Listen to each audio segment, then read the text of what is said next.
got just a little coaster, so it's not going to slip too much on the table, and that'll protect the bottom of the table. In an ideal world, you want to pre-warm the bowl, and you can put in about 1/4 cup of water, and then it's very nice to hit the whisk.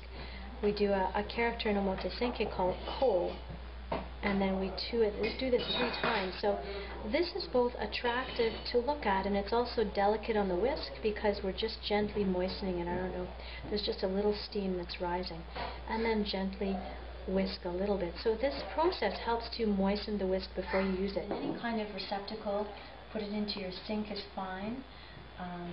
And then here you can use paper towel if you want. This is a linen cloth that we use in tea ceremony. And we go around the entire perimeter of the bowl 3 times and then come into the center. And in Omotesenke again we make hiragana yu no ji, or the character yu. And so that just helps to make sure that now whisking your tea is really critical. Now here's the amount that I'm putting on the bottom. Okay, so 1 and 2. So if you have a look in there at the quantity, I would say that that's a little bit less than a teaspoon, but it's more than half a teaspoon. Okay, gently transferring this over, and I'm going to whisk it or just gently sift it into the bottom. I'm not scraping it through because I don't want to damage the matcha in any way. And I think you can see that there's a considerable help when you are blending.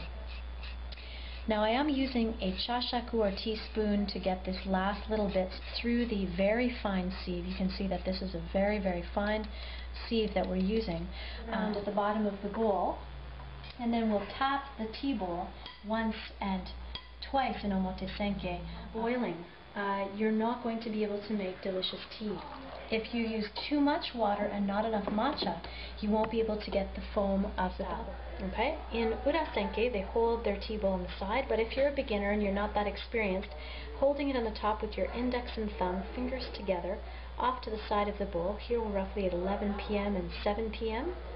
And then back and forth straight. Not scraping it against the bottom of the bowl, because then I can't get the speed that I require to oxygenate the tea. But roughly, I'm not quite, I'm maybe like ½ a centimeter from the top of, or the bottom of the bowl of the tea. And then when I get to the very top, I just gently go on the top and break up all the bubbles, so that you have a thin film of bubbles. If you have really chunky big bubbles like this, it's not considered polite, and it's not quite as delicious. So if you can break those bubbles up just by floating the whisk on the top of the surface of the bubbles until they're all broken up, then it's a much more beautiful field of green jade, as they call it. So you see there's a little bit of a difference between the two. Okay.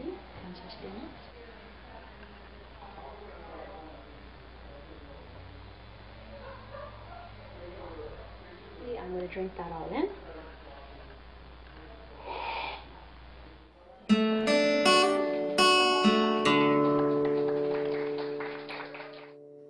Tea takes time. Relax and enjoy.